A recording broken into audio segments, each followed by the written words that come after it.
الشيطان الرجيم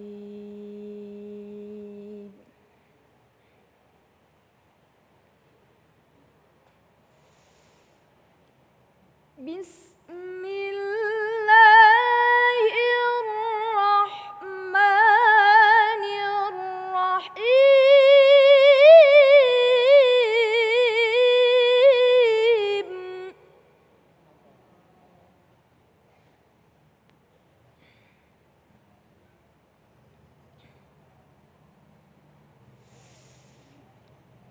وما من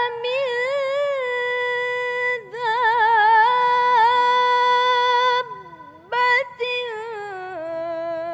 في الأرض إلا على الله رزقها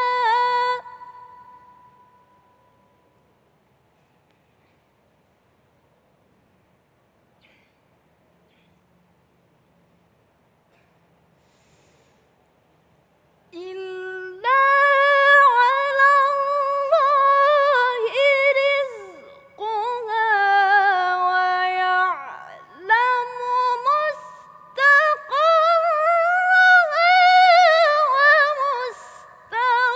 ومستودعها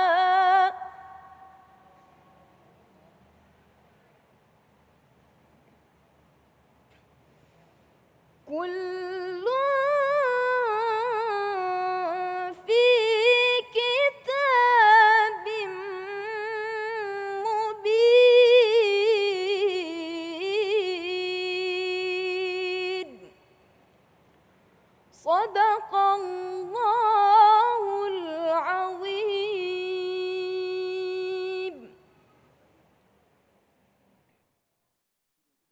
Assalamualaikum warahmatullahi wabarakatuh. Bismillahirrahmanirrahim. Alhamdulillahirabbil alamin. La ilaha illallah wahdahu la syarikalah. Lahul mulku wa lahul hamdu wa huwa ala kulli syai'in qadir.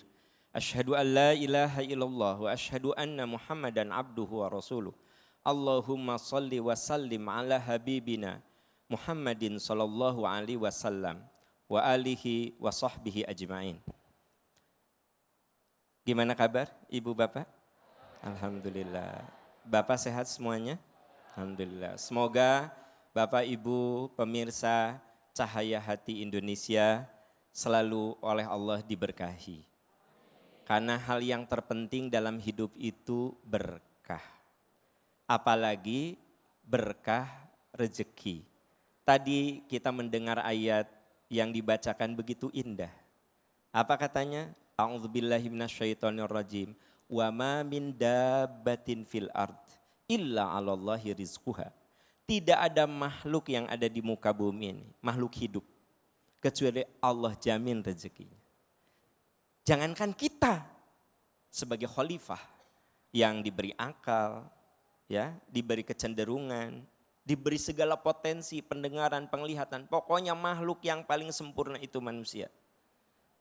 Binatang saja oleh Allah dijamin rezekinya. Bapak, Ibu, sahabat, coba ada seekor burung pagi-pagi. Kira-kira dia lapar tidak? Ya enggak mungkin ditanya, lapar lah. Lapar kan? Kemudian dia gimana? Terbang. Kemana? Kemana? Kemana saja yang menurut dia diperkirakan ada makanan. Dan dia pulang kenyang. Kebayang gak? Dia tidak punya akal. Dia oleh Allah, burung itu diberi naluri. Makhluk yang hanya diberi naluri, tidak diberi akal seperti kita, oleh Allah dijamin rezekinya. Gitu. Apalagi kita Bapak Ibu sahabat-sahabat sekalian. Nah, tapi seringkali kita menganggap rezeki itu hanya berupa harta. Itu masalahnya. Nabi Ibrahim alaihissalam ketika oleh Allah diperintahkan untuk menempatkan putra kesayangannya, agar ditempatkan di satu tempat yang tidak ada kehidupan, biwadin ghairi dzi zar'in, di satu tempat di mana sejauh mata memandang hanyalah lautan padang pasir. Siapa beliau?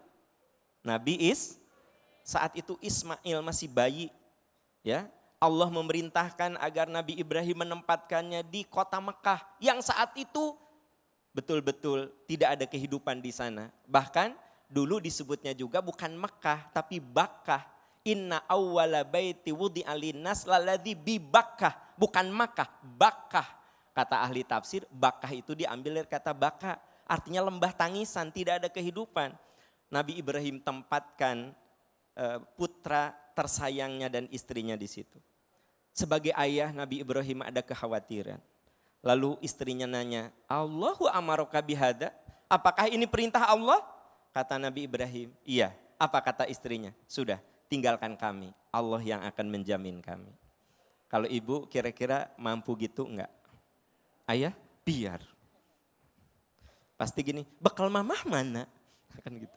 Ibu bapak, nah ini saya lagi menyampaikan bagaimana rezeki itu. Oleh Nabi Ibrahim ditempatkan, lalu Nabi Ibrahim berjalan. Tapi sebagai ayah, sebagai suami ada kekhawatiran terhadap anak dan istrinya. Lalu di Bukit Sofa Nabi Ibrahim mengangkat tangan. Ini yang kita lakukan saat umroh, ya kita sa'i itu ngangkat tangan. Bapak-bapak sunnahnya ngangkat tangannya sampai tinggi, sampai katanya ketiak Nabi terlihat. Kalau ibu-ibu biasa saja. Biarin Pak, yang penting Bapak angkat tangan. Orang yang mendekat pada pingsan juga nggak masalah. Kan? Yang nggak pingsan cuma istrinya. Waktu ditanya, Teteh kok kuat banget? Aku udah biasa. Apa? Nabi Ibrahim berdoa.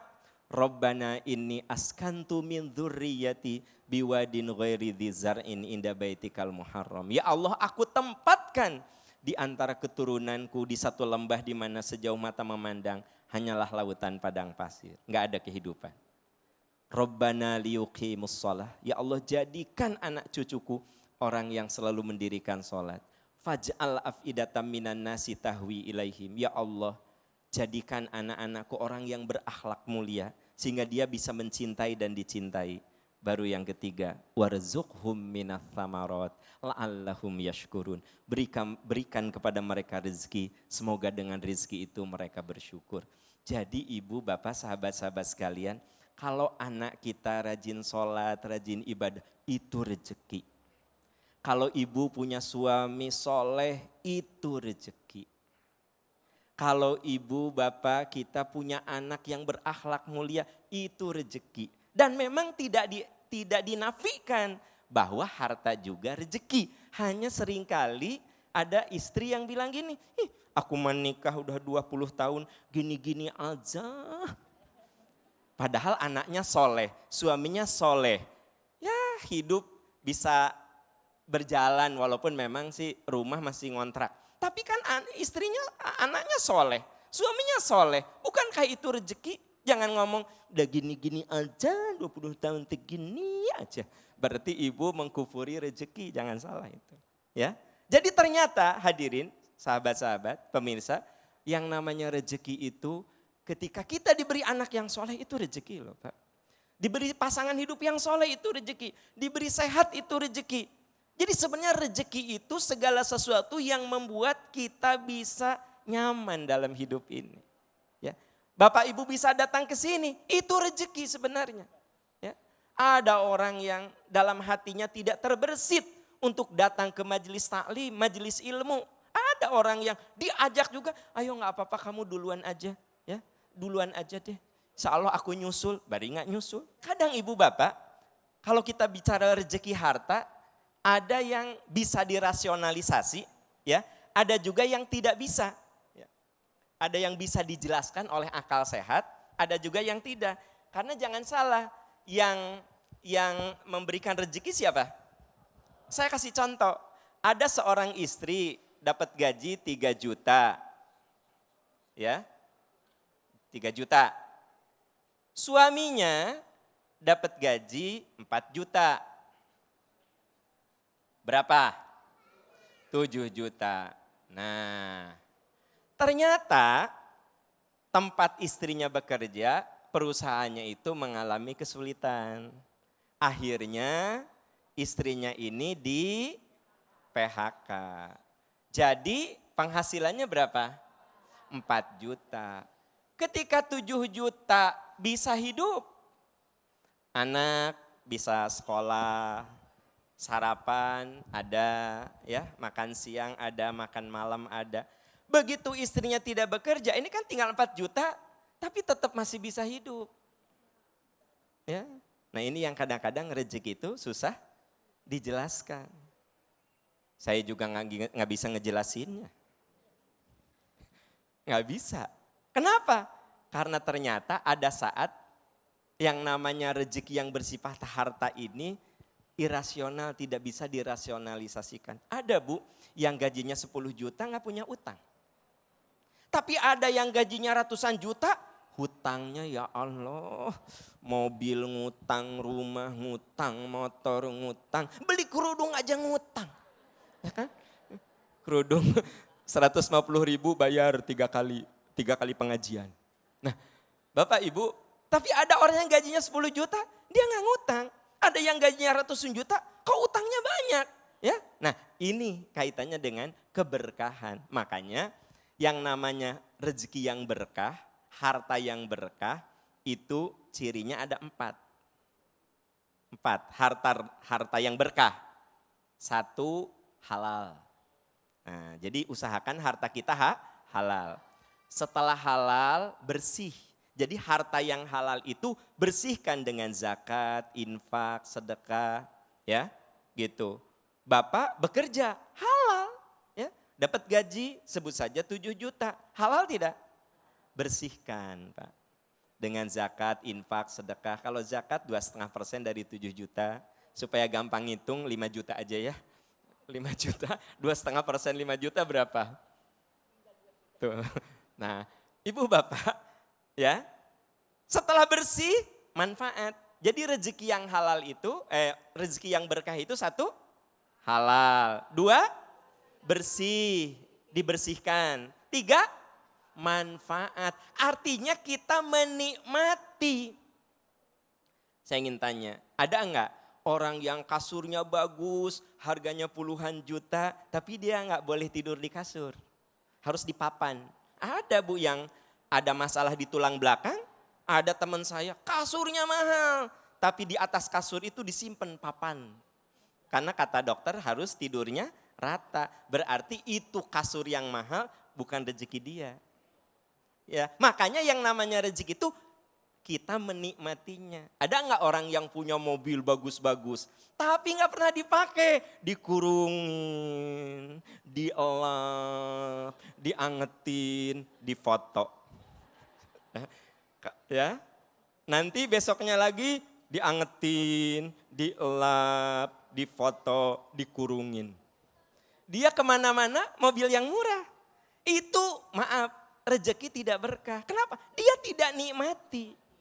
Jadi yang namanya rezeki itu silakan dinikmati, begitu ya. Nah yang keempat, kalau rezeki kita ini luas, harus ada unsur maslahat. Apa maslahat?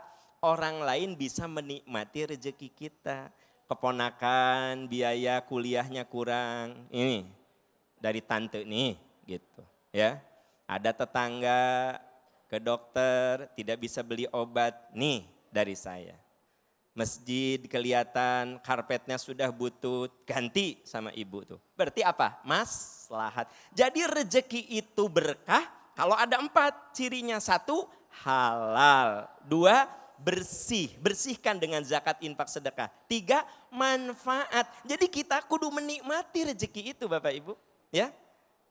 Makanya saya aneh kalau ada orang yang kaya raya, tapi umrohnya yang murah gitu, super murah. Yang jalan kakinya 2 kilo ya, ke Masjidil Haram. Menurut saya itu hartanya tidak berkah.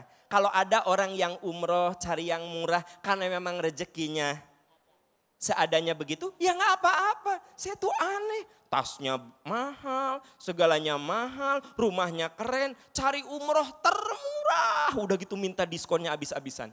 Nah, otomatis dia dari mana? Dari hotel ke Masjidil Haram jauh sampai 2 kilo jalan kaki keringetan. Maaf ya, itu rezekinya jadi tidak berkah. Karena rezeki itu kudu dinikmati. Nikmati. Terus kalau kita berlebih, kita kasih manfaat orang lain. Itu maslahat. makanya ibu bapak, sahabat-sahabat sekalian, pemirsa yang di rumah, jelaslah di sini. Kita kudu memahami rezeki itu kalau harta harus berkah, ya. Dan di dalam hadis dikatakan semua rezeki yang Allah berikan akan dimintai pertanggungjawaban. La tazulu qadama ibni Adam yaumal qiyamati hatta yus'ala an arba'in. Di hari kiamat nanti manusia tidak akan bisa bergeser dari tempat berdirinya di hari penghisaban sebelum dia diminta pertanggungjawab tentang 4 hal. Pertama, an umrihi fi ma'afnah, tentang rezeki umur dihabiskan untuk apa. Nah sekarang kita masih punya umur, habiskan untuk apa. Yang kedua, wa an syababihi fi ma'ablah, tentang masa mudanya. Waktu masa muda itu, masa muda dihabiskan untuk apa. Makanya Nabi mengatakan anak muda yang soleh lebih Allah suka daripada orang yang tua yang soleh. Kalau orang 70 tahunan rajin tahajud, ya iyalah harus itu mah. Ya bentar lagi dipanggil Allah. Nah sementara ada anak muda yang usia 20 tahunan rajin tahajud, rajin saum Senin Kemis, itu dahsyat. Makanya untuk adik-adik, anak-anakku tercinta, selagi kalian muda, dekatkan diri sama Allah. Karena kata Nabi SAW, ada 7 kelompok yang pasti ditolong oleh Allah. Salah satunya adalah rajulun nasya'a fi ibadatillah, anak-anak muda yang ketika masa muda dia dekat dengan Allah. Jadi akan dimintai pertanggungjawab tentang rezeki kita, rezeki umur, rezeki masa muda. Yang ketiga, wa an ilmihi fi ma'amila bihi, rezeki ilmu. Jangan salah loh, ilmu itu rezeki. Ya, makanya setiap orang beda-beda mendapatkannya. Nih sekarang saya menyampaikan materi, kiai-kiai lain menyampaikan materi, yang didapat itu setiap orang beda-beda. Ada yang cuma 10%, ada yang 15%. Nah, tentang ilmu diamalkan untuk apa? Dan yang terakhir, yang keempat, wa an malihi min ainak tasabahu wa fi ma anfaqahu. Akan ditanya tentang rezeki harta, bagaimana cara mendapatkannya dan dihabiskannya untuk apa. Jadi jangan lupa tentang umur, tentang masa muda, tentang ilmu, tentang harta. Itu semua rezeki yang Allah berikan pada kita dan akan dimintai pertanggungjawab oleh Allah Subhanahu wa taala. Masya Allah, terima kasih guru. Wah, dapat banyak ilmu nih Bu ya. Aduh, memang yang namanya rezeki itu nggak seperti apa yang kita lihat. Kadang-kadang pemahaman kita karena fakir ilmu, kita hanya melihat rezeki bentuknya seperti uang aja. Benar nggak ya? Tapi guru kita Masya Allah tadi membuka pemahaman kita tentang rezeki. Mudah-mudahan kita lebih paham lagi tentang rezeki itu apa ya. Baik, jamaah yang dimuliakan oleh Allah Subhanahu wa taala, sesaat lagi kita akan ketemu dengan guru kita yang dimuliakan oleh Allah Subhanahu wa taala, dai berjuta pemirsa Kiai Haji Agus Dermawan, dengan subtema kita penghambat pintu rezeki keluarga. Tetap bersama kami di Cahaya Hati Indonesia.